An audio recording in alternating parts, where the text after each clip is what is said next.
Hola, muy buenas noches. En Galicia hay 500.000 de pobres. 500.000 personas tienen dificultades severas para sobrevivir cada día. Es un nutrido y silencioso ejército que supera a los habitantes de A Coruña, a los habitantes de Vigo, que son casi 5 veces la población de Ourense. La crisis económica no ha hecho más que agravar la situación de dependencia y de exclusión de un colectivo al que cada día se incorporan más personas y que dependen para sobrevivir del trabajo de organizaciones de voluntarios que suplen la falta de reflejos y la ausencia de políticas eficaces por parte de la Administración. Esta noche, en Vía V, queremos ponerle cara a la exclusión, alertar sobre una situación de la que ninguno de nosotros está libre y denunciar que también en Galicia existe el cuarto mundo, aunque para los que vivimos en el primero, sus habitantes sean transparentes. Desde la redacción central de La Voz de Galicia, bienvenidos a Vía V.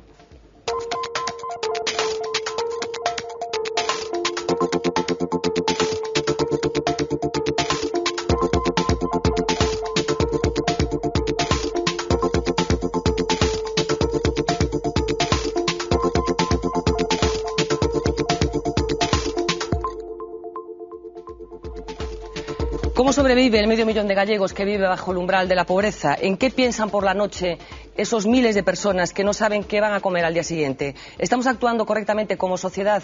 Son algunas de las preguntas que ponemos sobre la mesa del programa de esta noche, un programa especial en el que trataremos de ponerle cara a la pobreza. Queremos convertir las estadísticas en casos reales y hemos preparado para ello, como les decía, un programa especial que, entre otras cosas, tendrá una duración también especial. Hora y media, poco menos de hora y media consumiremos en hablar sobre el cuarto mundo del que hablábamos al principio en la presentación de este programa. Esta noche nos acompaña en el plató de Vía V una persona muy especial. Se llama Javier Oubiña. Javier, buenas noches. Buenas noches. ¿Cuántos años tienes, Javier? 44. Bueno, cuéntame cómo es tu vida. ¿Cuándo naciste tú? ¿Dónde naciste? Nací aquí en Coruña, 3/12/65, en una familia normal y corriente. Mi padre era joyero, mi madre ama de casa. Por problemas que hubo, pues a los 3 años acabé en casa cuna, hasta los 17 que me fugué, y a partir de ahí empecé mi vida dando vueltas por ahí. ¿Dónde vives ahora, Javier? En la calle. Cuéntame cómo es un día de tu vida. ¿Te levantas a qué hora y qué haces? Me levanto a las 6:30, 7 de la mañana, me pongo a dar vueltas. A las 9 de la mañana, que abre un supermercado donde me busco la vida, pues me voy para allí, para la puerta, y allí la gente pues le llevo bolsas a sus casas, otras me dan alguna monedita, hasta el mediodía, con lo que saco me voy a comer yo y mi perro, y pues por la tarde lo mismo. ¿Y qué tal se porta la gente? Muy bien. La verdad es que hay gente maravillosa en Coruña, maravillosa. Los hay también raros, para los que solo es un mueble, poco menos. Pero la gente, poca o mucha, pero maravillosa. Muy buena gente. ¿Dónde duermes habitualmente? En un cajero. ¿Y cómo son las noches en los cajeros? No duermes. No duermes. ¿Por miedo, por frío, por soledad? No, estás en dormevela. Siempre estás en dormevela. Yo, por ejemplo, hay gente que duerme en los cajeros y los cierra, ¿no? Yo nunca lo cierro, porque la gente tiene derecho a usar el servicio. Entonces, cada vez que entra alguien, no duermes, estás siempre pendiente. Eso no saca que la gente que entra suele ser gente muy maja. ¿Trabajaste alguna vez, Javier? Sí, toda mi vida. ¿Y qué pasó? ¿En qué trabajaste? Vamos a ver, fui encargado de parking en el Corte Inglés, y después el último trabajo que tuve fue en anodizado de Sabón. Entré como peón especializado y salí de oficial de primera, pero cerró la fábrica. Cerró la fábrica y te fuiste a la calle. ¿Y a partir de ahí? Intenté buscar algo durante bastante tiempo y no encontré nada. Bueno, encontré algo, pero sin seguro. Encontré chapucitas sin estar asegurado. Y acabaron acabándose las chapuzas. Todo acaba. Creo que viviste fuera de España también, ¿no? Sí. ¿Dónde viviste? Viví 5 años en Holanda, en Rotterdam, 1 año y pico en Hamburgo y 1 año o 2 años, no, casi 2 años en París. ¿Pero estabas ya en esta situación o trabajabas? No, trabajando. ¿Y dónde se vivía mejor, allí o aquí? Como en Holanda no viví en ningún lado. Como en Holanda no viviste en ningún lado. Era una maravilla. Trabajaba en el puerto, una compañía que se llama Seaport Terminal. Y era una maravilla. La verdad es que trabajabas duro y tal, pero vías la recompensa. En todos los niveles, sanitario, social, todo. Era una maravilla aquello. ¿Qué piensas del futuro? O sea, ¿cómo encaras el futuro? No, procuro no pensarlo. Procuro pensar solo en el día de mañana. Creo que tienes un compañero que pasa contigo las 24 horas del día, que tiene 4 patas y que se llama... Lucho. ¿Cómo conociste a Lucho? Yendo para Oleiros, pues vi a una persona que iba a hacer una barbaridad con él, lo iba a colgar de un árbol y se lo saqué. ¿Y se dejó? ¿Qué te dijo él? Hombre, no me gusta la violencia, pero en ese caso tuve que ejercer un poco de violencia para sacárselo. No me parecía me parecía una auténtica barbaridad lo que iba a hacer con el animal. ¿Pero qué ibas a hacer a Oleiros? Porque creo que colaboras tú con algunas... Cuando no, ONGs. vamos a ver, yo por los domingos por la mañana me busco la vida en una panadería. Cuando arreglo bien, pues me voy de voluntario a limpiar jaulas, sacarle las lagañas a los perros, hacer lo que pueda. Me decías antes que el perro te proporciona cosas que Sí, no te proporciona ningún ser humano. Incluso hacía referencia a una cita. Sí, Schopenhauer. Schopenhauer. ¿Qué decía Schopenhauer? Cuanto más conozco al ser humano, más quiero a mi perro. ¿Qué te da tu perro a ti? Todo. Cariño, felicidad, alegría, compañía, la mejor compañía que hay. Me estoy triste y se pone a hacer tonterías para que me ría. Eso ya le vale mucho para él. No me abandona, no tiene perjuicios, no sé. No busca nada, solo mi compañía. Es maravilloso. Y tuviste otro perro antes de Sí, Lucho, ¿no? Quique. Que creo que tiene una historia que a lo mejor alguna gente recuerda. Sí. ¿Qué pasó con Quique? Se comieron, bueno, a Quique lo encontré en la basura, en una caja de zapatos. Estaban todos los hermanos de camada y él estaba en medio, sobrevivió él. Tendría un mes, lo saqué para adelante a Biberón. Me acuerdo porque lo llevé a un veterinario que había en la Plaza de las Conchinas, ahora ya no está. Y me decía que no iba a sacar adelante, que no iba a salir, que estaba el calor de la madre. Entonces yo lo llevaba con el estómago, con el sobaco siempre. Y le daba el biberón. Como no tenía dinero para un biberón, pues usaba un guante para darle de mamar. Duró 20 años. ¿Y qué le pasó? ¿Qué pasó con Quique, perdón? Comiera una bolsa y bueno, la gente le llamó la atención que lo vendí todo lo que tenía, y me quedé en la calle por salvarle la vida al perro. 89.000 pelas me va a ir a la operación de aquella. Para extraerle aquella bolsa del El estómago. estómago, sí, porque no, según parece los ácidos del estómago no pueden con el plástico. Y aquella historia... Cuajó, la verdad es que cuajó. Vino una chica un día al supermercado y me dijo, ¿me cuentas la historia? Se la conté. ¿Te importa que la publique? Para nada, no sabía ni que iba a tener esta repercusión. Al día siguiente salí en La Voz de Galicia en contraportada, yo alucinando. Ponía, además me acuerdo del titular, me acordaré toda la vida. En vez de poner el perro mejor amigo del hombre, ponía el hombre mejor amigo del perro. Bueno, esa portada, según parece, la vio María Teresa Campos y se vino a Coruña a hacer una entrevista, después me mandó ir a Madrid. Alguien grabó esa entrevista, se la mandó a la duquesa de Alba, y la duquesa de Alba me mandó una carta, me mandó un dinero, me felicitó. Bien, tuvo una repercusión que aluciné. ¿Y te mandó dinero para financiar, digamos, la operación de Quique? No, la operación ya estaba pagada. Ya estaba pagada. Fue como un premio que me daba ella. A igual que mucha gente, porque cuando hice la entrevista en Telecinco me acuerdo que María Teresa Campos me había dicho, oye Javi, tienes que abrir una cuenta porque hay gente que está viendo el tal y que quieren mandarte algo y tal. Yo me acuerdo que llegué un viernes a Coruña, abrí la cuenta con 500 pesetas y el lunes cuando la fui a poner al día había casi 400.000. Me dio un... ¡buah! ¿Y qué pasó con aquel dinero? ¿En qué lo invertiste? Pues en una habitación y en vivir una temporada. Como un ser humano. Bueno, aunque me considero ser humano igual, ¿no? Aunque no viva... Un ser humano eres, te lo digo yo. ¿Has intentado alguna vez entrar en algún circuito, algún tipo de albergues que te alivien un poco la soledad y el frío de las noches? Sí y no. Sí lo intenté, pero en cuanto veo cómo me dicen, hay en albergues no quieren a los perros, y entonces pues no. Tengo unos principios y mi perriño es mi familia y no me voy a separar de él. Prefiero dormir en un cajero con él al lado que dormir en un albergue sabiendo que mi perro está atado por ahí. No estoy tranquilo si está así. El perro antes que tú casi, entonces. Siempre come antes que yo. Siempre come antes que tú.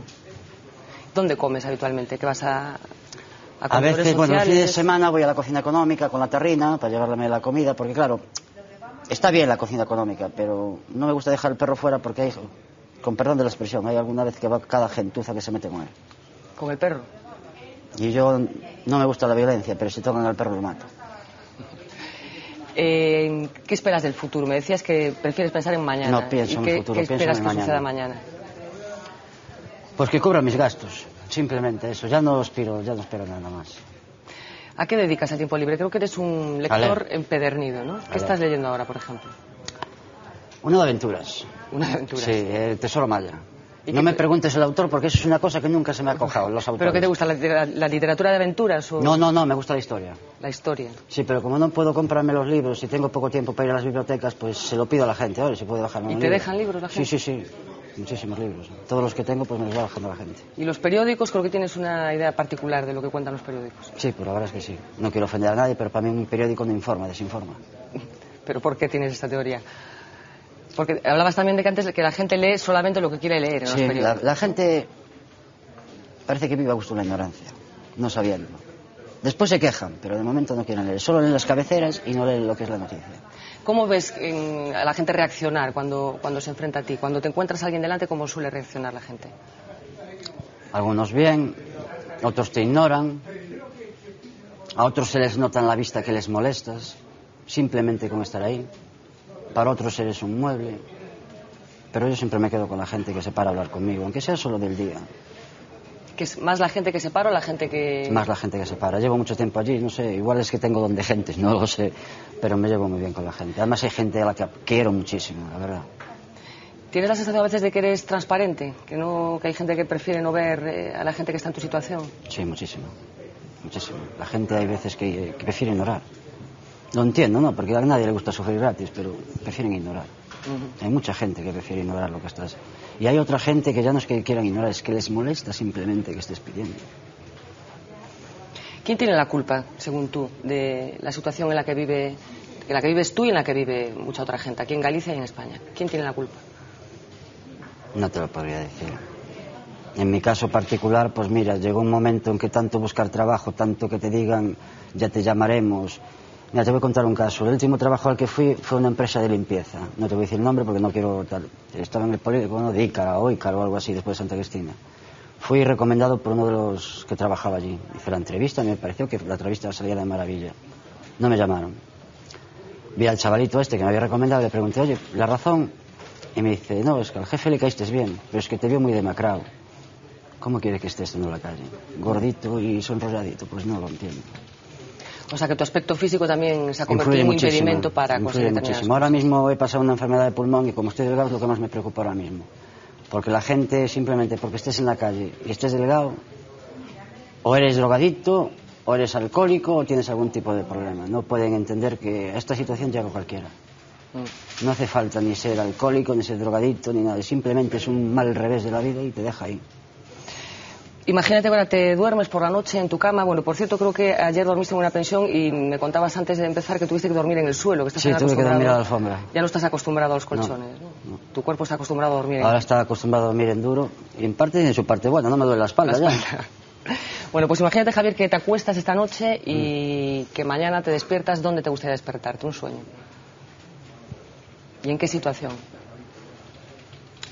Hombre, con un trabajito, me encantaría. Con una familia, me encantaría. Y con una ilusión que siempre he tenido toda mi vida, una autocaravana. ¿Con una autocaravana? Sí. Para viajar por el mundo. Sí, porque en esta ciudad yo sé que en esta ciudad no voy a encontrar trabajo. Esta ciudad es muy pequeña. En cuanto estás en la calle estás marcado.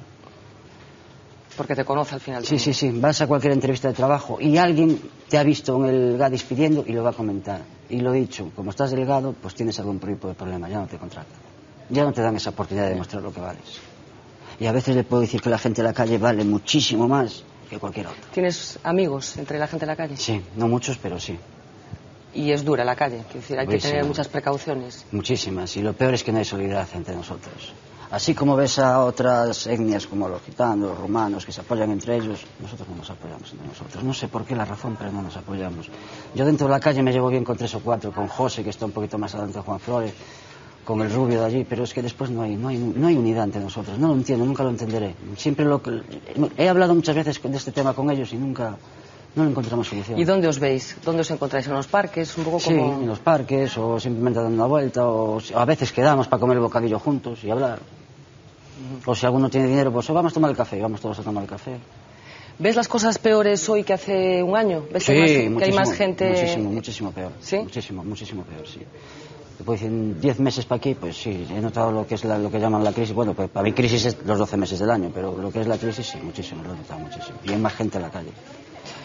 Pues muchísimas gracias, Javier. De verdad, de corazón, espero que ese sueño de la autocaravana se cumpla y que la vida te vaya bien. Gracias. Bueno, esta es la historia de Javier. Como decíamos, hay muchos Javieres en Galicia. 500.000 de personas, como decíamos, están por debajo del umbral de la pobreza. Queríamos ponerle rostro a esa estadística, pero la estadística también sirve para abrir el debate que iniciamos a continuación después de estos números.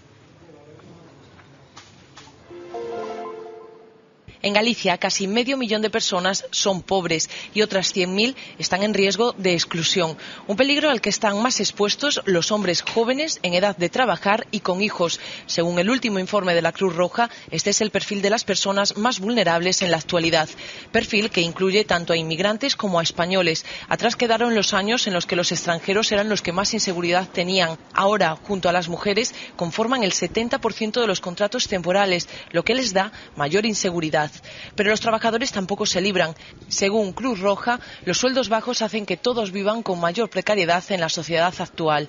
La crisis es un factor determinante de la evolución de la pobreza en España. Según los datos del año pasado, más del 10% de la población tenía serias dificultades para llegar a fin de mes. Este porcentaje es el más alto de los últimos 6 años. Los hogares españoles también viven uno de los momentos más delicados. En el 2009, 1 de cada 3 no tenía capacidad para afrontar gastos imprevistos. Es el pico más elevado desde el 2006. No es de extrañar teniendo en cuenta que los ingresos anuales netos por persona no llegan ni a los 10.000 euros. Sueldos que influyen también en el retraso de pagos relacionados con la vivienda. Nuevamente se trata del dato más alto de los últimos 6 años. Cifras para el análisis que no prevén una mejoría a corto plazo. Bueno, escuchábamos a Javier antes de este vídeo, a Javier, este indigente, esta persona que vive en la calle, en un cajero del centro de A Coruña, pero hoy nos acompañan en Vía V 4 personas que trabajan directamente con excluidos y con los que pretendemos elaborar un retrato robot de esa pobreza que existe en Galicia, como decía. Eduardo Aceña es presidente de la institución benéfico social coruñesa Padre Rubinos. Muy buenas noches. ¿Qué tal? Buenas noches, Fernando. José Luis Quintela, director de Intermón Oxfam de Galicia y de Asturias, si no me equivoco. Por ahí, sí. Muy buenas noches. Ignacio Bedoya, que es el director de programas de Cáritas en Ourense. Buenas noches. Buenas noches. Y desde Vigo nos acompaña Antón Bouzas, que es coordinador del grupo de apoyo a los sin techo IMAN, que opera, como decía, en todo el área de Vigo. Antón, buenas noches. Buenas noches. Buenas noches. Bueno, quiero comunicarles a nuestra audiencia que esta mesa había sido también convocada la Administración. En concreto, contactamos el pasado viernes, al mismo tiempo que lo hacíamos con el resto de los invitados, con la Consellería de Trabajo y Bienestar Social. Inicialmente el viernes nos dijeron que sí iba a haber una persona de la Administración para que nos explicara un poco cuáles son los programas que están llevando a cabo desde la Xunta para tratar de abordar la situación de todas estas personas. Y finalmente, hoy, lunes por la mañana, nos dijeron que declinaban la posibilidad de participar en esta mesa, o sea que en otra ocasión tendrá que ser, pero creo que es una información que tenían que tener nuestros espectadores. Bueno, un poco para empezar el programa de hoy, antes de nada decir que, por supuesto, nuestras vías de comunicación están abiertas, como siempre. Pueden mandar sus mensajes, sus testimonios o sus preocupaciones a través de las vías habituales, a través de un SMS al 25522 y si no, dejando un mensaje en viav@vtelevisión.es y si no, en nuestra página de Facebook. Decía que un poco para centrar el debate podemos empezar hablando un poco, Eduardo, si te parece, ya que fuera de Coruña, vosotros trabajáis exactamente dentro de Coruña, ¿qué es Padre Rubinos? Muy bien. Padre Rubinos, como sabéis, tiene su conformación de su organización funcional a través de 3 departamentos: la residencia de tercera edad, la escuela infantil y el albergue de transeúntes. Bueno, pero hablando de pobreza vamos a centrar un poco la atención en lo que es el albergue de transeúntes. El albergue de transeúntes actualmente, ahora mismo, están circulando diariamente alrededor de 400, se están dando 450 servicios, no personas, que al final en personas representan una media de 170. De estas 170 personas, el 40% son inmigrantes, que proceden, sobre todo, son marroquíes, hispanos y de Europa del Este.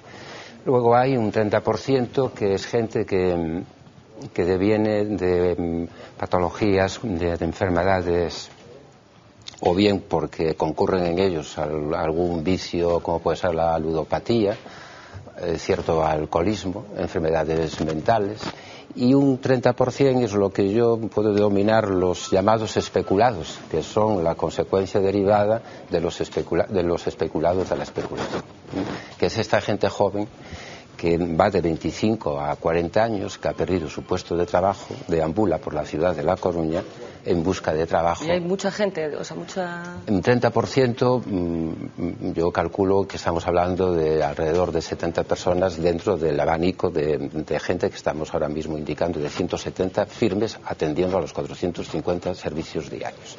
Bien, estos son los 3 tipos de abanicos de personas que están concurriendo ahora mismo al albergue de transeúntes.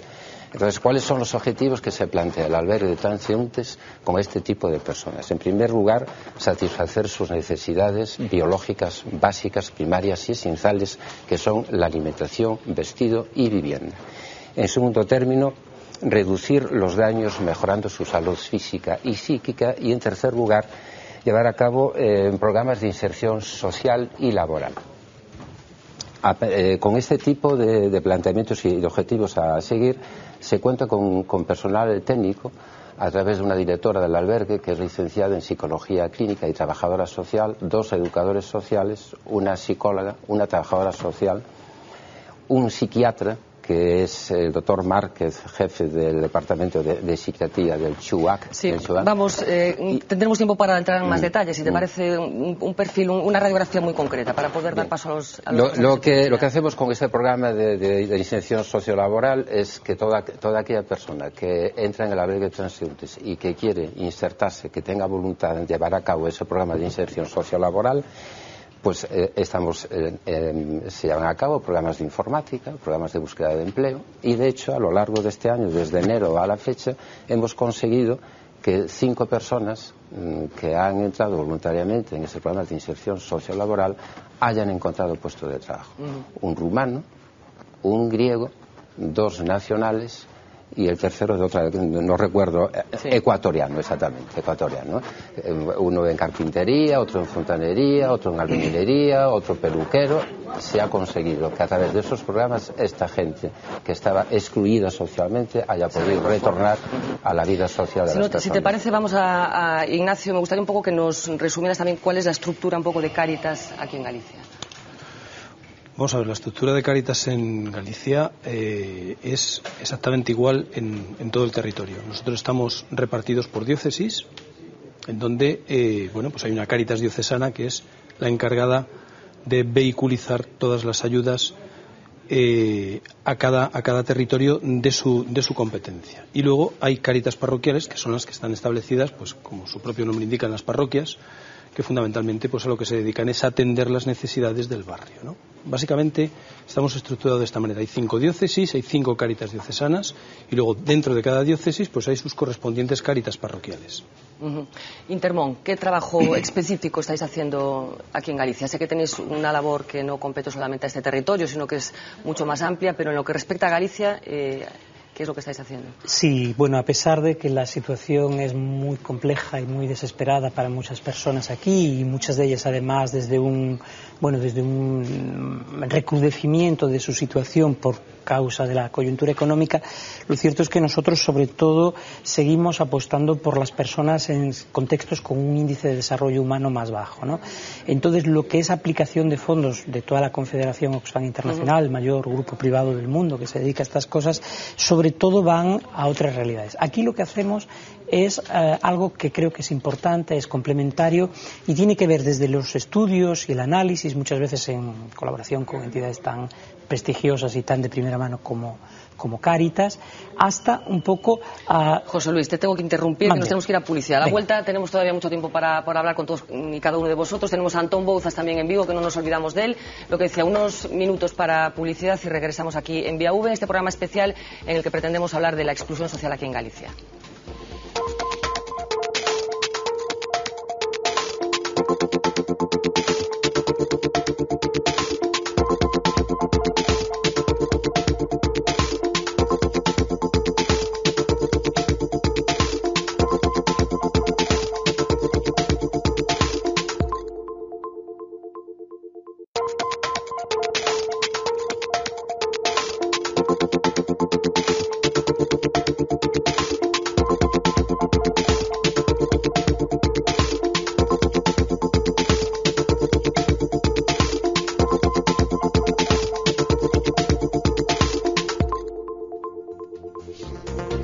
Pasan 28 minutos de las 10 de la noche, continúan en directo aquí en Vía V en este programa especial en el que pretendemos, como decía al principio de este programa, ponerle rostro a la exclusión que también existe en Galicia. Interrumpía a José Luis Quintela justo antes de la publicidad, estaba con el discurso muy estructurado. No, bueno, es tu turno. Brevemente, simplemente eso, desde el análisis te decía que abarcamos hasta realmente hablar de la exclusión, ¿no? Y de alguna manera popularizar, explicar, sensibilizar, llevar a la calle cuáles son las consecuencias y las causas de la exclusión, ¿no?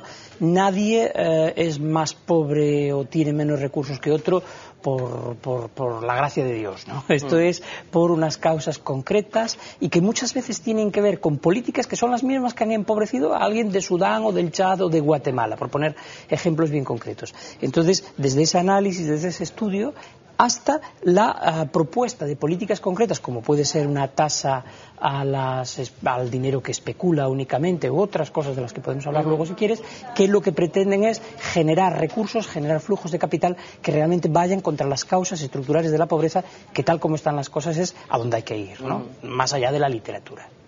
Antón Bouzos, como decíamos, está en la delegación de V Televisión en Vigo. Antón, explica un poco a nuestra audiencia en qué consiste el trabajo que desarrolláis desde IMAN. Bueno, habría que decir que o programa IMAN é un programa do Centro Municipal de Drogodependencias do Concello de Vigo. Como tal dispositivo relacionado coas adiccións, ten un equipo multidisciplinar que atende toda a problemática en relación coas drogodependencias, pero tamén é ben certo que dende ese dispositivo, a observar que hai unha parte da poboación moi empobrecida que non teñen acceso a cubrir as necesidades básicas, algunhas destas persoas moi enfermas que viven sin teito, que deambulan tamén pola cidade, que viven ou malviven en choupanas, pois aquí se foi creando todo un movimento en defensa dos dereitos que teñen as persoas sin fogar algún día que lle poda cambiar esta situación tan vergoñante, tan injusta, eu diría que tamén inmoral, non? Bueno, abrimos a partir de ahora el debate, que decir que nos podemos interrumpir cuando consideréis oportuno. Pongo sobre la mesa una pregunta con la que no sé si vais a estar de acuerdo, si la situación de exclusión ha empeorado como consecuencia de la crisis. Hablando con Ignacio antes, tenía una teoría un poco distinta, ¿no? No, vamos a ver, no es una teoría distinta. Lo que pasa es que exclusión social en este país ha habido siempre, porque, vamos a ver, yo creo que este país siempre ha estado en crisis. Y siempre ha estado en crisis porque en este país, desde hace 20 años, hay una pobreza estructural asentada de 8 millones de personas. Y eso, evidentemente, habla de que la sociedad tiene algún mecanismo que no funciona, ¿no? Porque si realmente la sociedad funcionara, hubiese funcionado, habría sido capaz de absorber a estos 8 millones de personas de pobreza estructural, ¿no? Cuando resulta que este país durante una década ha tenido un crecimiento de desarrollo exponencial sobre el Producto Interior Bruto tremendo que no se ha visto reflejado en un desarrollo social. Y entonces, pues nos damos cuenta de que hay ahí dos parámetros que evidentemente nunca se van a cruzar, pues precisamente porque en estos momentos no solamente hay 8 millones de personas pobres, sino que hay 9 millones. Con lo cual, yo creo que siempre hemos estado en crisis. ¿Qué pasa? Que ahora se habla de crisis, pues porque evidentemente hay una crisis económica, pero a lo mejor habría que hablar de una crisis de valores, habría que hablar de una crisis social, habría que hablar de una crisis de redistribución de la riqueza, habría que hablar de todo este tipo de cosas. Únicamente se habla de crisis económica. La pregunta es, ¿qué va a pasar cuando solucionemos el problema de la crisis económica? ¿Vamos a vivir mejor o vamos a seguir viviendo igual? ¿Son cifras parecidas a los países de nuestro entorno o no? ¿O España No, que va. España, desgraciadamente, es puntera en algunas cosas y en una de ellas es en la pobreza. Sí, lo cierto es que uno de los indicadores más claros de un país pobre, de un país donde las cosas no funcionan, como dice Ignacio, es la brecha entre los más pobres y los más ricos. Claro. Y si algo ha pasado en estos meses, estos años de crecimiento exponencial, es que esa brecha se ha agrandado, ¿no? Como hemos siempre dicho desde el sector social. Es decir, con todos estos años de bonanza económica hasta esta crisis, los ricos son más ricos y los pobres son más pobres. La clase media se ha reducido y la brecha es mayor. Eso indica huyendo un poco más de lo que son las cosas medias, los valores medios de las medidas, y yendo un poco pues a indicadores un poco más complejos, como el índice de Gini, que mide la dispersión de la riqueza, indica que en España, yo estoy de acuerdo con Ignacio, a pesar de aquel periodo de bonanza económica, realmente se estaba gestando una crisis en términos de pobreza social, ¿no? Una crisis para muchas personas. Vosotros que tenéis una atención directa con personas que tienen problemas, ¿habéis detectado la presión de la crisis, digamos? Sí, vamos a ver, nosotros desde el año 2009, en relación al cierre del ejercicio del año 2009, ha llevado un incremento de un 25% de personas en grado de exclusión. Y ahora mismo, a 30 de mayo, estamos en un crecimiento de un 5% respecto del 20% del año anterior, ¿no? En efecto, estoy de acuerdo con lo que han dicho tanto José Luis como Ignacio, que ha habido momentos de bonanza en la sociedad española. Sin embargo, ya la pobreza, esa bolsa de pobreza, ya existía, además denunciada por Cáritas de manera continua y permanente, y ahí no se adoptaron ningún tipo de medida. ¿Qué pasa ahora? Que cuando hay esta situación de crisis económica, crece la pobreza y se enriquecen los ricos, porque tienen mayor capacidad económica para poder seguir funcionando a su libre albedrío, ¿no? Ciertamente es triste, yo creo que es una situación realmente amoral. Yo realmente en el albergue de transeúntes del padre Rubinos ya prefiero no ir, porque es una situación que de verdad enfada ver aquella riada de gente. A lo mejor tenía que ir mucha gente, ¿no? Para ver. Ya ha habido gente que ha ido por allí a verlo y realmente salen emocionados a la vez que tristes, ¿verdad? Pues es que ver allí aquella cantidad de gente que entra, esa riada humana que va a comer alrededor de 150 personas o cenar 180, que quedan a dormir cerca de 100 personas todos los días, pues pone de manifiesto cuál es la realidad social. Bueno, y ahí nos encontramos, claro, con una actuación por parte de las Hermanas de la Caridad, que son dos espejos diferenciados entre esa persona, esa gente menesterosa que va allí a cubrir sus necesidades biológicas primarias y esenciales y fundamentales como condición de sujeto humano. Nos encontramos con las Hermanas de la Caridad con aquella cara de candidez, de obligación de cumplir con su convicción de convencimiento de la existencia de Cristo, que esa es la retribución que ellas tienen, ¿no? Ese es el contraste que se produce allí en el albergue, pero que tristemente sigue creciendo. Bueno, en ese afán que decía al principio que tenemos de ponerle cara a la pobreza, tenemos más testimonios.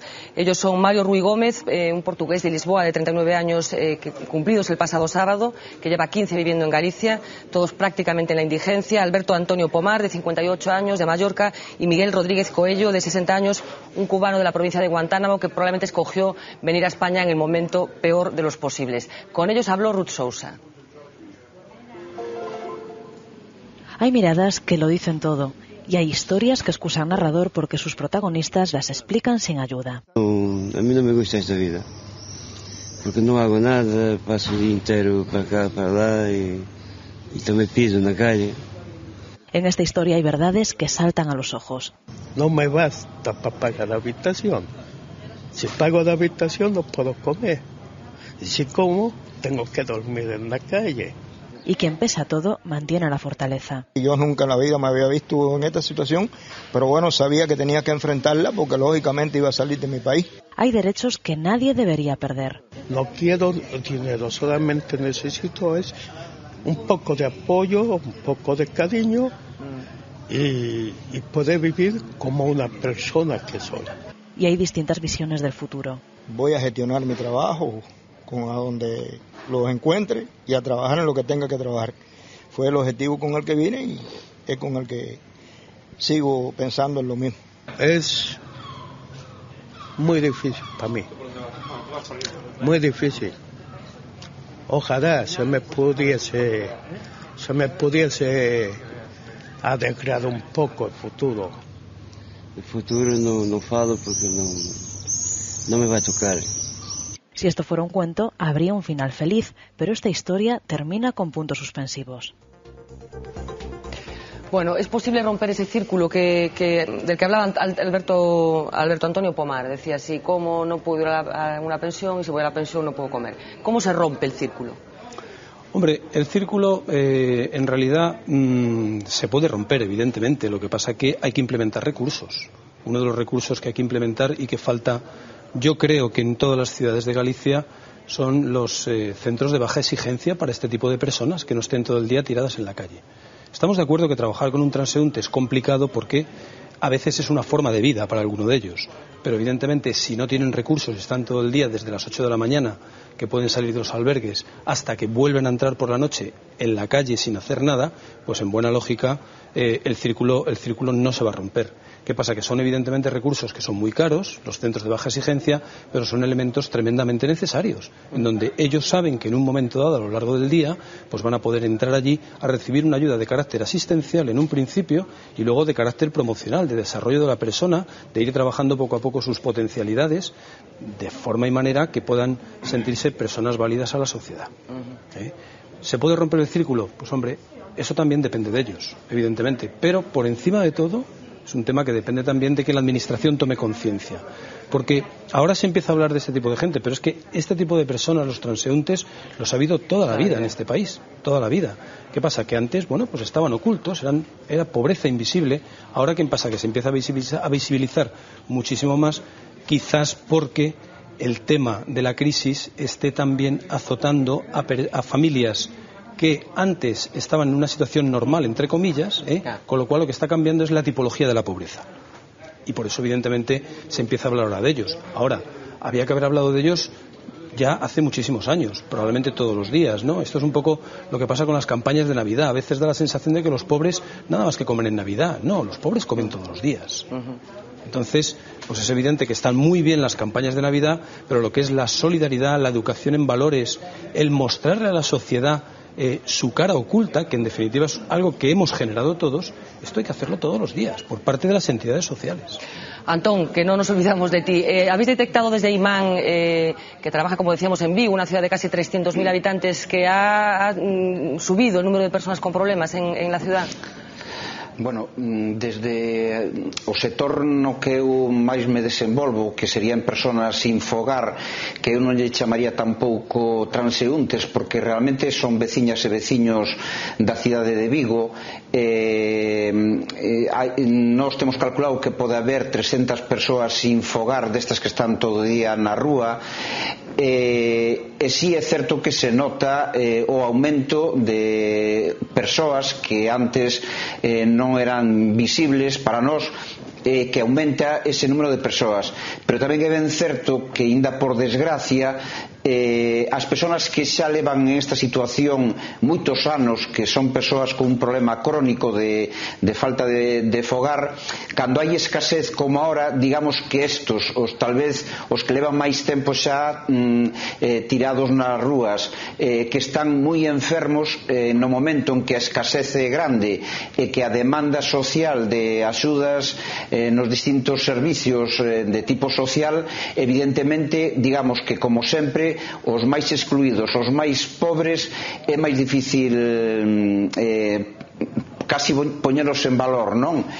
E aquí en Vigo é unha desgracia o que foi pasando, porque aquí había un proxecto de que se puxera en marcha un centro de emergencia social con unhas características moi boas nun edificio que está ao lado do Concello, que se chama A Gota de Leite, e os problemas de loitas partidarias entre os tres partidos que alternan o poder en Galicia, eso se botou abaixo. Xa fai tamén tempo que se iba a facer na Casa do Mar, hubo algúns sindicatos e algunhas organizacións que non quixeron que se fixera ali, e ahora cada vez que se quere facer un centro de emergencia social para persoas sin fogar na cidade, hai organizacións, asociacións ou incluso asociacións que se consideran afectados, que rexeitan que se poñan en marcha estos instrumentos tan necesarios e tan xustos, non?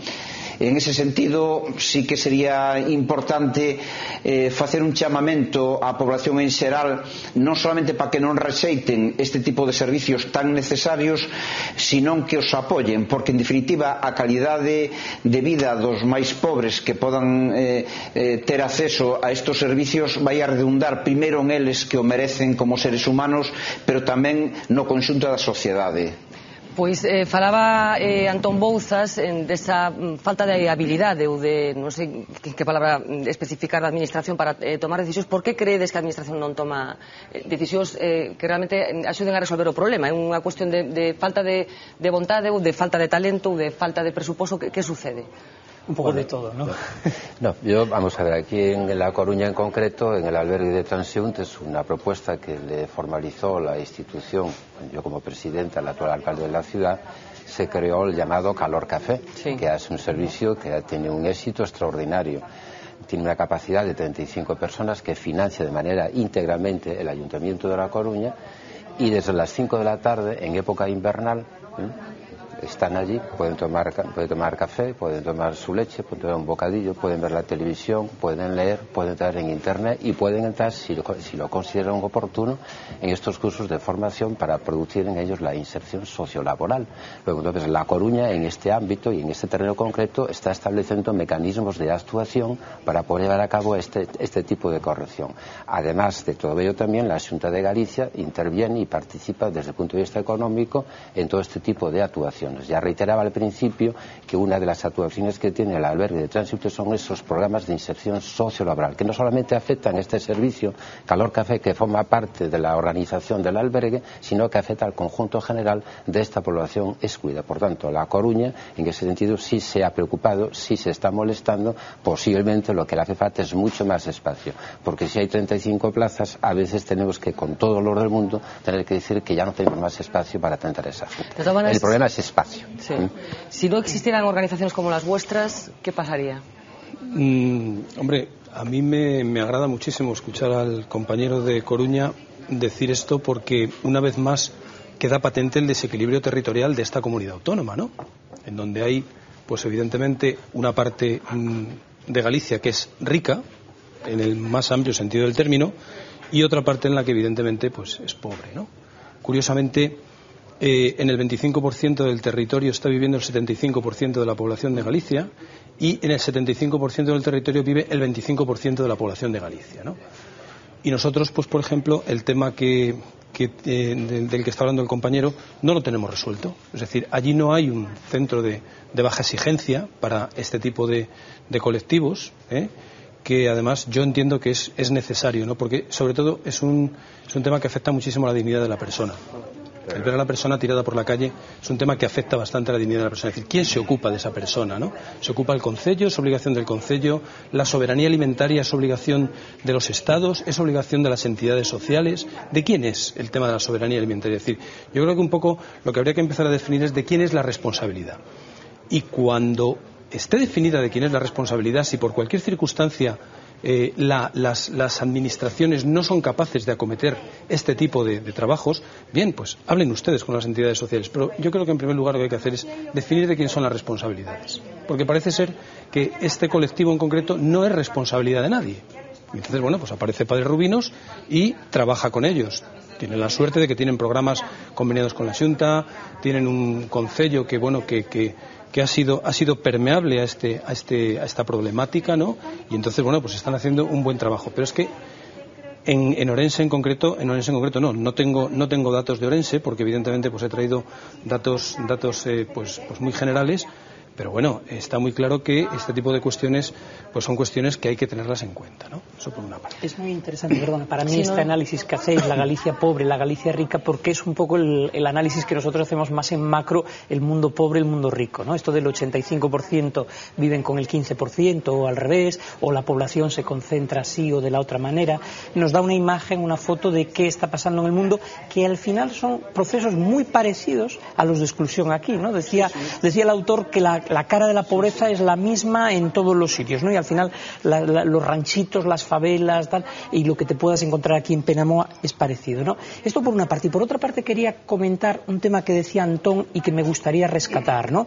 Que es el estigma de la pobreza. Y el estigma muchas veces generado o fomentado por ciudadanos bien pensantes. Mira la pelotera que le montaron a los compañeros de la cocina económica aquí en Coruña, también por lo del centro de aseo integral y tal, la gente manifestándose en contra o protestando, que esto es lo que les está pasando en Vigo y tienen una larga trayectoria de desencuentros importante. Tenemos un reportaje preparado sobre Exacto, entonces que también la gente tiene que entender de qué estamos hablando antes de manifestarse en contra, ¿no? Bueno, yo no sé si estáis satisfechos, y no sé si es importante o hasta qué punto es importante, de la cobertura que los medios de comunicación hacen de los asuntos que vosotros tratáis. Nosotros hemos recurrido a la hemeroteca de La Voz de Galicia para rescatar algunos de los titulares que han aparecido en los últimos meses al respecto de la situación de la pobreza en Galicia.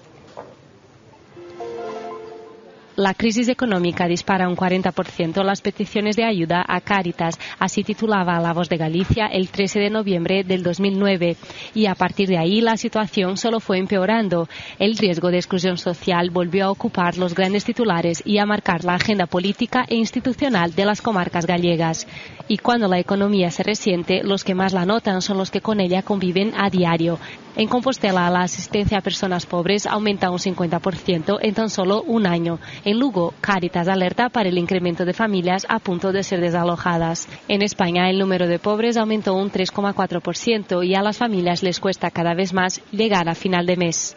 Bueno, ¿hasta dónde se puede soportar esto? ¿Tenéis la sospecha o el temor de que esto siga subiendo? Porque es que... Un poco la pregunta que se hacía Ignacio, es Ignacio Turón, de quién era exactamente la responsabilidad de llevar a cabo toda la cuestión alimenticia de esta gente que está en situación de pobreza. Vamos a ver, yo un poco así recordando la competencia exclusiva en materia de asistencias sociales de la comunidad autónoma. Está reflejado en la propia Constitución dentro del ámbito de la distribución de competencias constitucionales. Las competencias que tienen los ayuntamientos son bifrontes porque las competencias municipales son de una parte la capacidad legislativa del Estado que legisla la legislación básica y la comunidad autónoma que lo hace es desarrollar y luego ejecutar. De tal manera y forma que los municipios, que son por así decirlo el ente primario de participación, tiene también competencia en materia de servicios sociales y es la comunidad autónoma la que de una forma u otra tiene que transferir las competencias al ente que tiene el interés público protegido más próximo al ciudadano. Por tanto, es claro y evidente que la competencia directa de esa responsabilidad es de las administraciones públicas.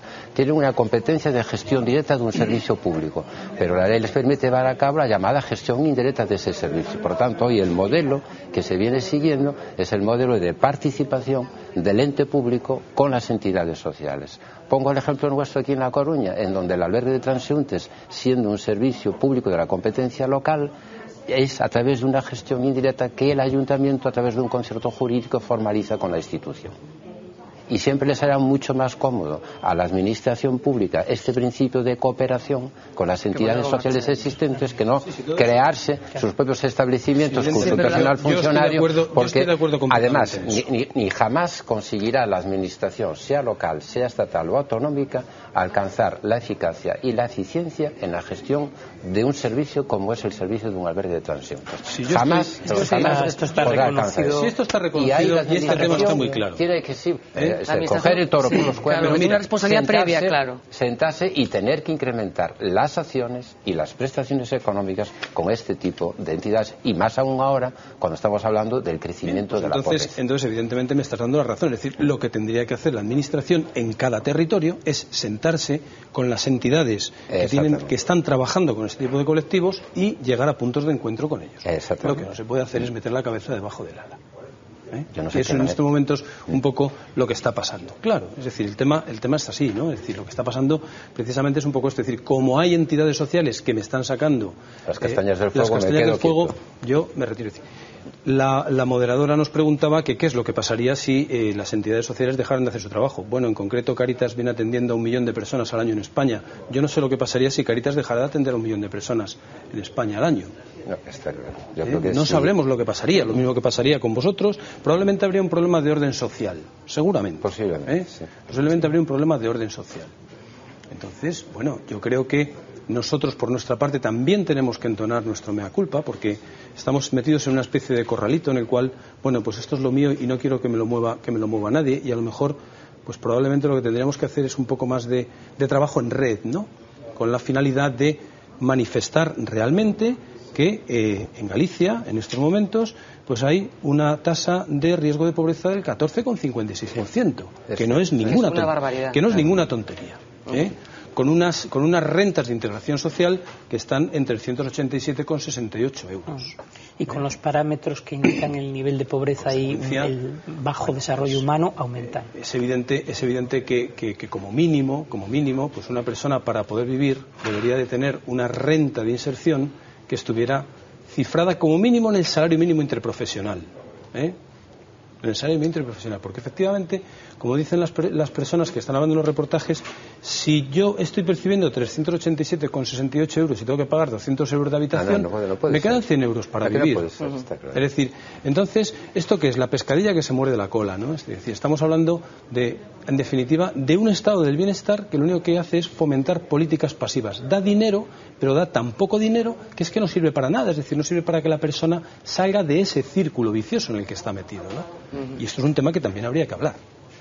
Sí, yo creo que la administración tiene que empezar a gastar menos, pero saber gastar mejor. Y no puede, bajo ningún concepto ya, encerrarse en que este tipo de prestaciones económicas orientadas a la pobreza debe tener freno. Tienen que incrementarse las prestaciones de manera inmediata. Yo no quiero poner ningún ejemplo aquí ni hacer nada que pueda suponer ningún ánimo de peloteo al Ayuntamiento de La Coruña, pero sí sabemos que el Ayuntamiento en este tema de pobreza en la ciudad de La Coruña va a producir incrementos a las entidades sociales de la ciudad, y también tenemos constancia que a través de la Xunta de Galicia va a mantener los créditos presupuestarios que tenía asignados con nosotros durante el ejercicio del año 2009. No, pues fíjate tú, bien, pero también hay que tener en cuenta, además de lo que es la administración pública, es el principio de solidaridad que tenga cada ciudad. Yo aquí en la ciudad Eduardo, de La Coruña... perdona, te tengo que interrumpir Sí. porque tenemos que irnos al segundo bloque de publicidad. Regresamos enseguida. Como decía, seguimos en directo aquí en Vía V. Retomamos el debate después de unos minutos de anuncios.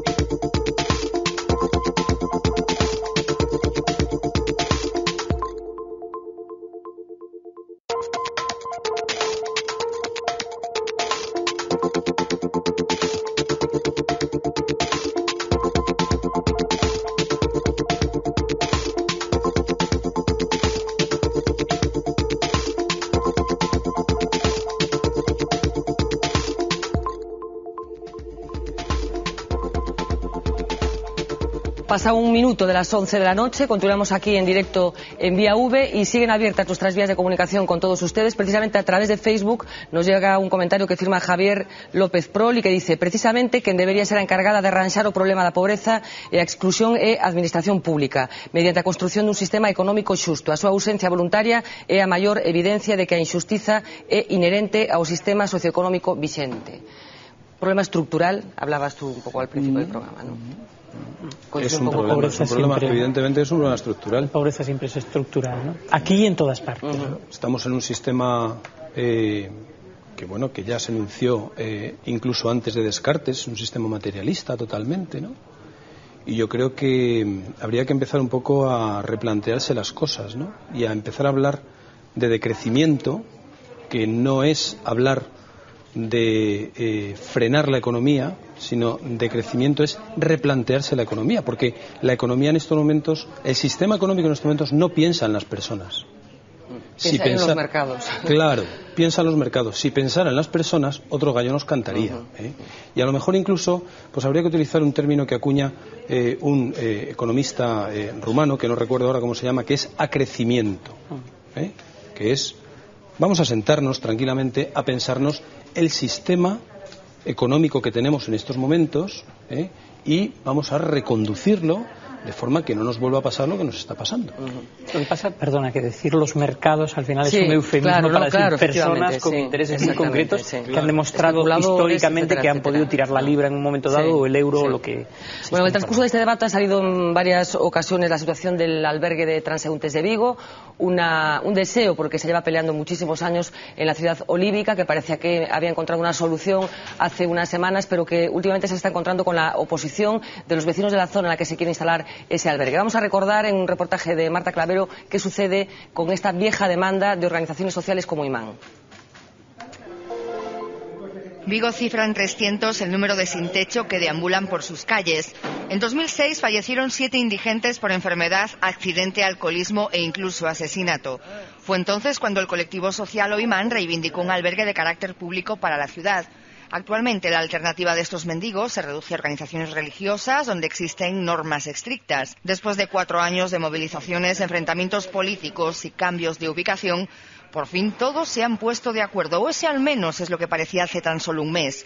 El teniente de alcalde propuso una ubicación en la zona de Pizarro que contó con el beneplácito del alcalde y avaló la Xunta.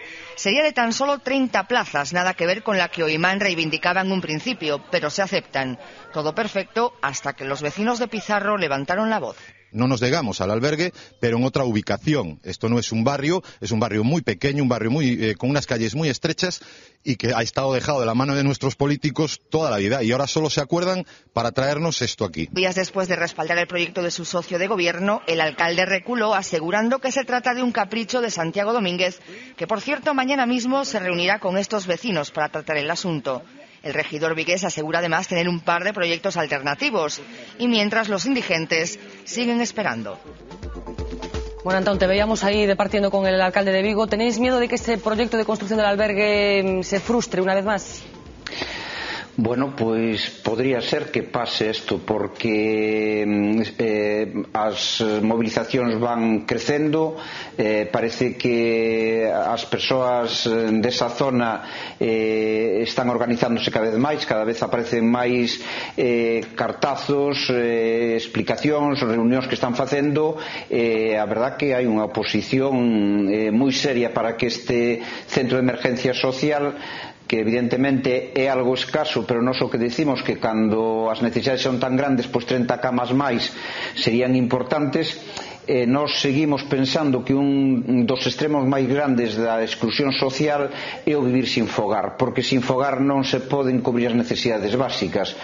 Nós non sabemos o que vai a pasar, pero de todas maneiras aquí en Vigo hai outras alternativas, hai outras posibilidades que se podrían estudiar, pero debía de haber un consenso social e político de que onde se encontre ese espacio para facer ou poñer en marcha este recurso tan importante, tan necesario, que non haya oposición nin por parte dos partidos políticos, dos sindicatos, de algunhas organizacións, que haya un consenso, porque en definitiva os centros de emergencia social non crean ningún problema de inseguridade nos barrios, máis ben axudan a resolver algúns problemas que pode haber, pero en calquera dos casos a administración ten que garantizar que os veciños que teñan perto deles algún servicio que crea problemas tamén teñen a obriga de resolvelos.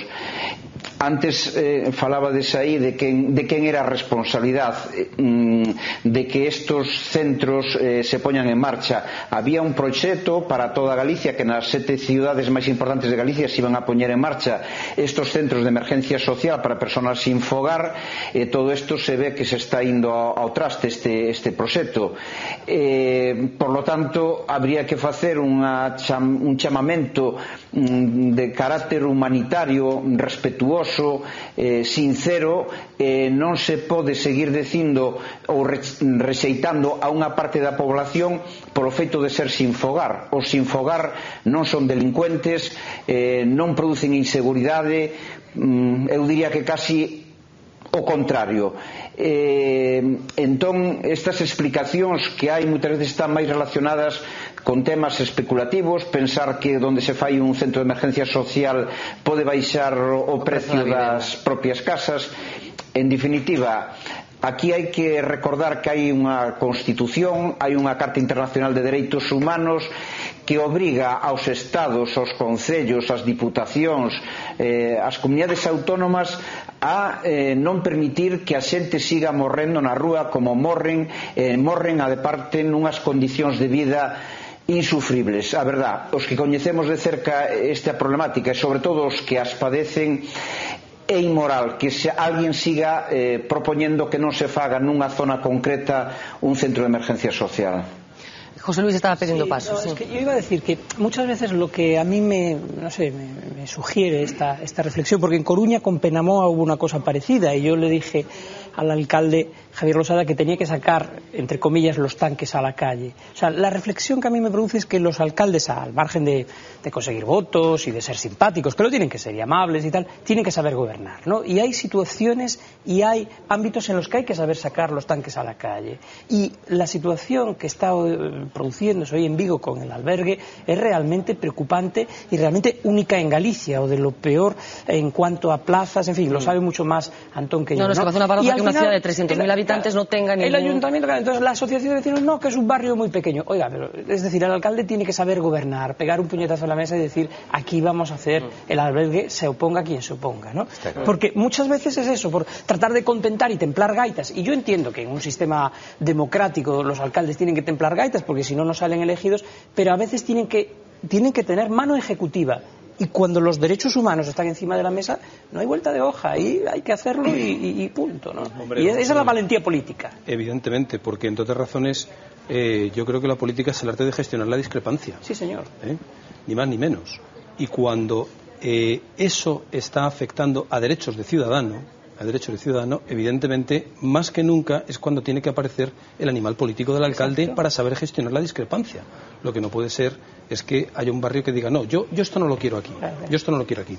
Claro, este es el tema de que probablemente las entidades sociales tampoco trabajemos mucho lo que es la educación en valores, ¿no?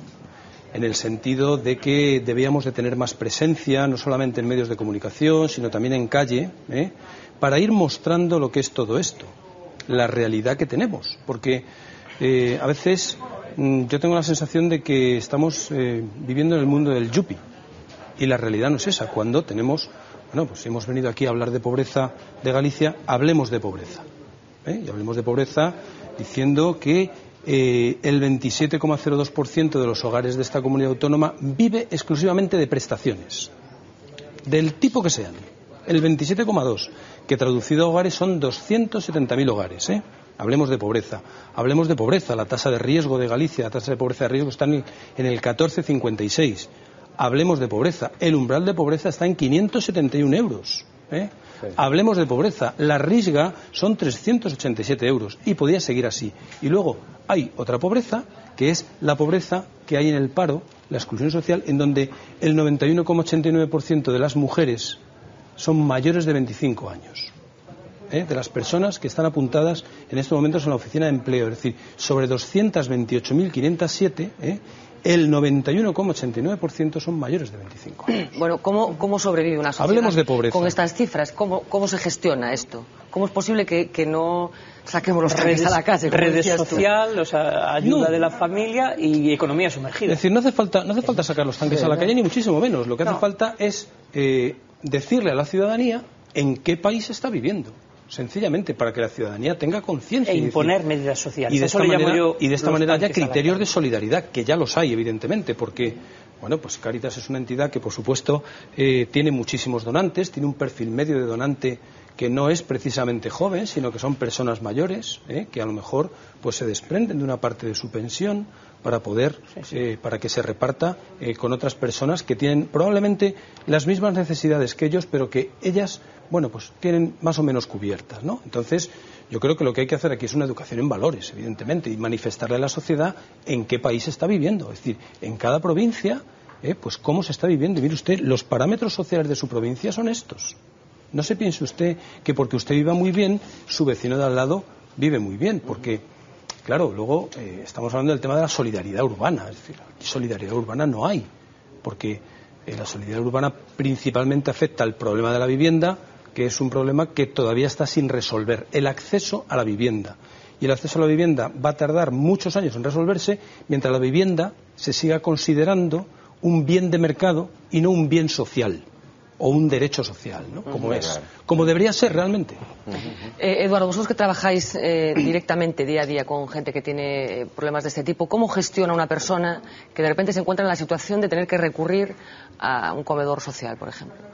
¿Cómo lo gestiona? Bueno, vamos a ver, aquí en La Coruña la verdad que es que no quiero ser yo, la persona que vaya a contradecir un poco los criterios que está apuntando Ignacio, pero La Coruña goza de un grado elevado de solidaridad.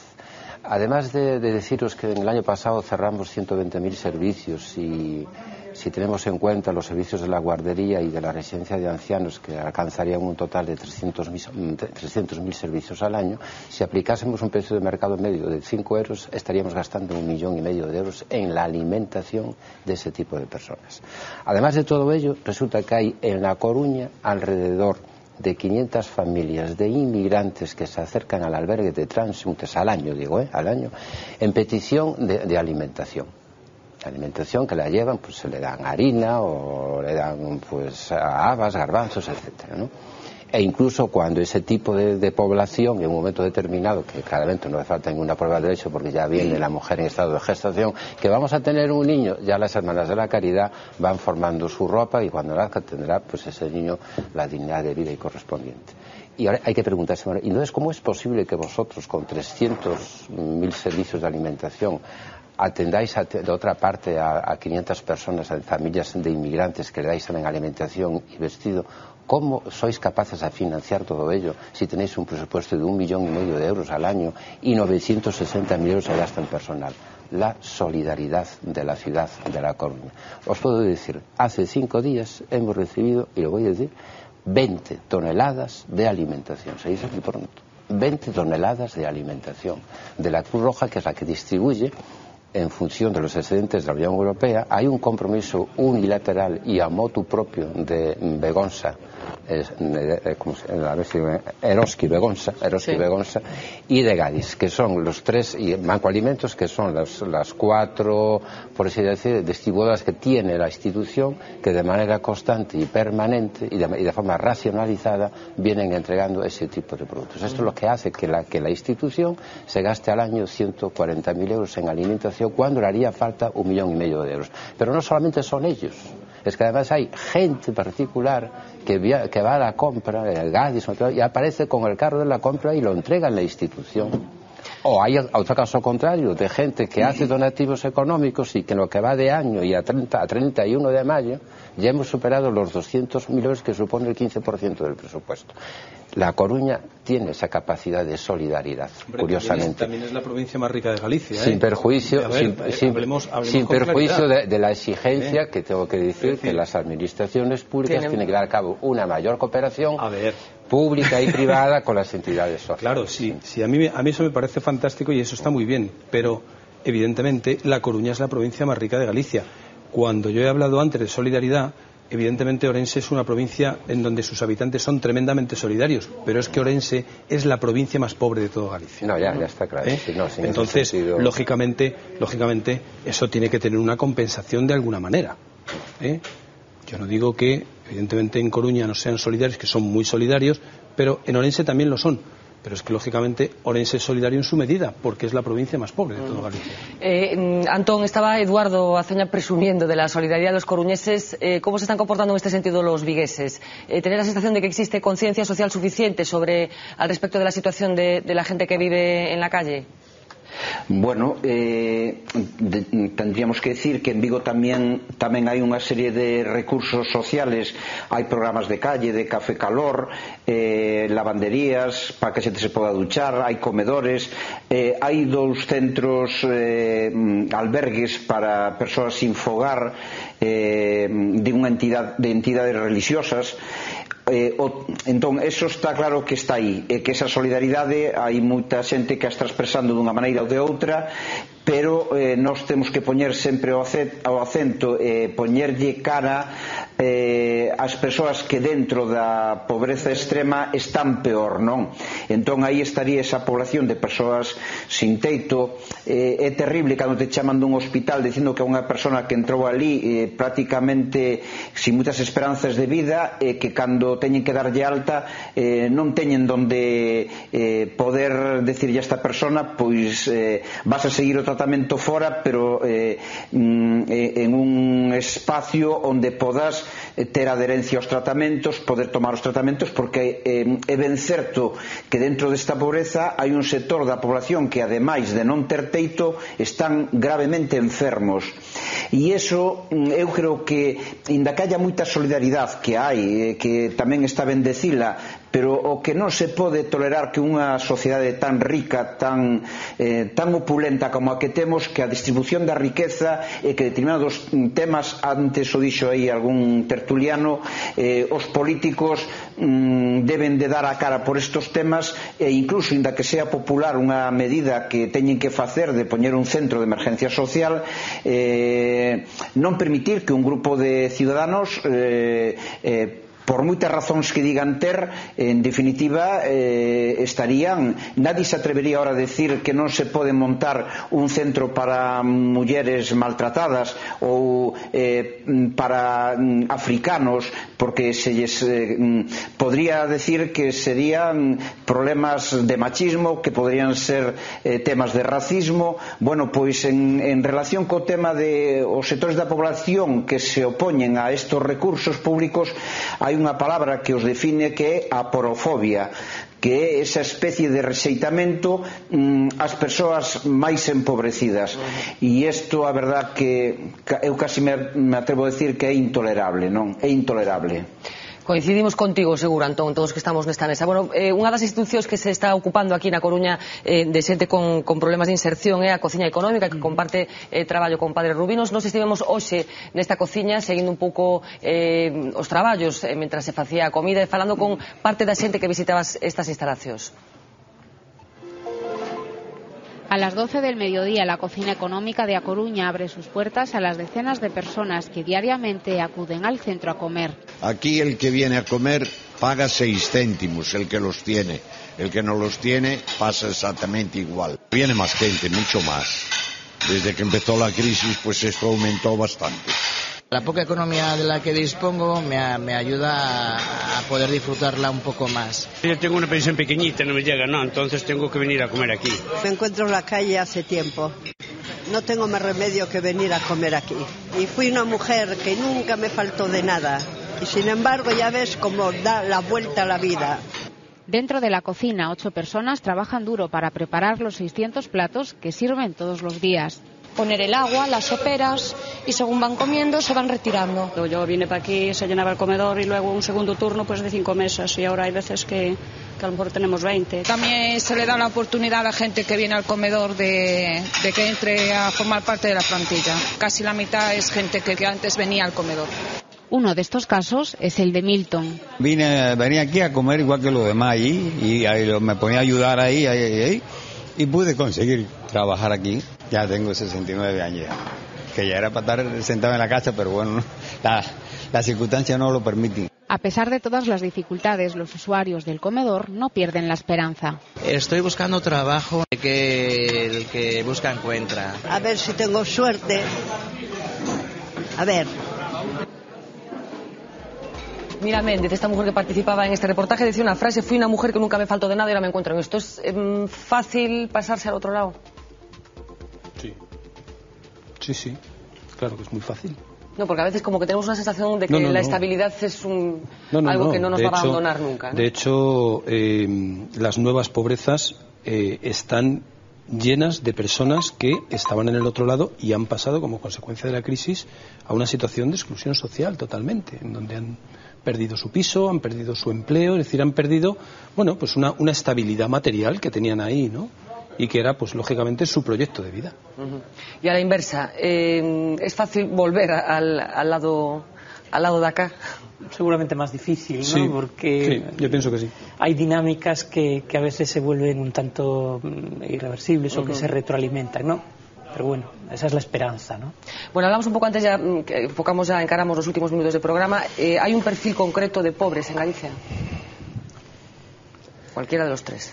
Eduardo. Sí, el perfil, lo que decíamos esto inicialmente, ha surgido ahora con esta gente que ha derivado de la situación de crisis generalizada, que ha propiciado una capa dentro de esta población, que es esta gente de 25 a 40 años, que ya ha perdido su prestación económica, o que está con la complementaria, o que la va a acabar, y ahí aparece, digamos, esta densidad de población que antes era inexistente y deriva como consecuencia de esta crisis general, ¿no?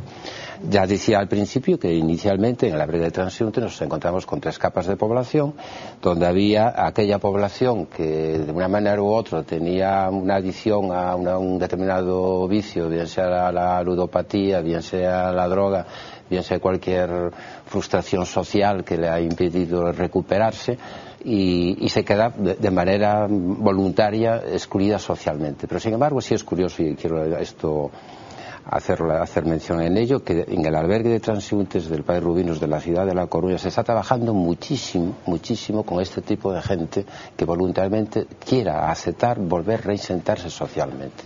Y vamos observando como además de haber empleado 5 personas en este primer semestre del año, ahora mismo tenemos a 15 personas allí que están asistiendo a estos cursos de formación, de ocupación, talleres de informática, búsqueda de empleo, etcétera y demás, y vemos que parece que vamos consiguiendo que esta gente sea capaz de poder reinsertarse. Bueno, nos quedan solamente 3 minutos de programa. Me gustaría hacer una última ronda de intervenciones, empezando por Antón Bouzas, para que me digáis un poco cómo veis el futuro. Si sois optimistas, si creéis que bueno, la situación que tenemos actualmente va a mejorar, o realmente esa pobreza estructural de la que hablábamos desde el principio se va a mantener. Antón, ¿cómo ves tú el futuro? Bueno, temos que necesariamente pensar que o futuro debería ou ten que ser millor do actual, temos que ter esperanza. Nós traballamos moito nas intervencións sociopolíticas porque consideramos que as propias persoas empobrecidas e as persoas sin fogar, se están organizadas, se unen, se xuntan para facer visible esa problemática e xestionar ca administración e presionar, pois en ese sentido creo que no futuro aquí en Vigo tendría que mellorar para ben esta situación, pero claro, tamén hai que facer reformas estruturais importantes. Temos un sistema sociopolítico, económico, que a verdad que non permite en estos momentos como ter demasiadas ilusións, pero temos que seguir luchando.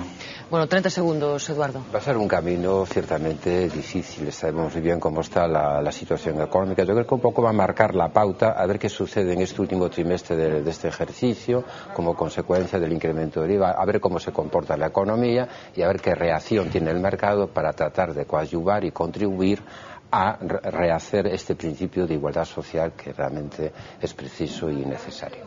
José Luis. La solución es política, para mí, política, pero que dimane desde la calle, desde la sociedad civil. Necesitamos una sociedad con inteligencia, generosidad y capacidad para revertir la situación y, sobre todo, un tema que salió, necesitamos políticos de verdad con mano firme que se atrevan a hacer los cambios que realmente hay que hacer. ¿Pero ves que eso vaya a suceder? Bueno, nunca hay que perder la esperanza y hay gente muy maja por ahí. Hay que trabajar para ello, claro que sí. Hay que tener fe. Hay que tener fe. Hombre, por un criterio antropológico y por una cuestión de educación judeocristiana, como todos los aquí presentes, pues tendríamos que ser optimistas, evidentemente, ¿no? Pero yo, sinceramente, no lo tengo nada claro el tema. Y lo que sí que diría, si algún político nos está escuchando, es que los temas sociales no se rentabilizan a 4 años, se rentabilizan a 8 o a 12 años. Y en ese sentido es donde es la línea en la que ellos tienen que pensar. Bueno, pues esta colleja a los políticos creo que la compartimos todos una vez más. Hasta aquí llegó nuestro tiempo por hoy, un programa denso, interesante, en el que yo creo que han salido cosas para reflexionar. Nuestro tiempo por hoy se agotó, regresamos mañana, pero con una novedad. Empezaremos a las 10:30 de la noche. El fútbol manda, ya lo sabe. Mientras tanto, sean felices.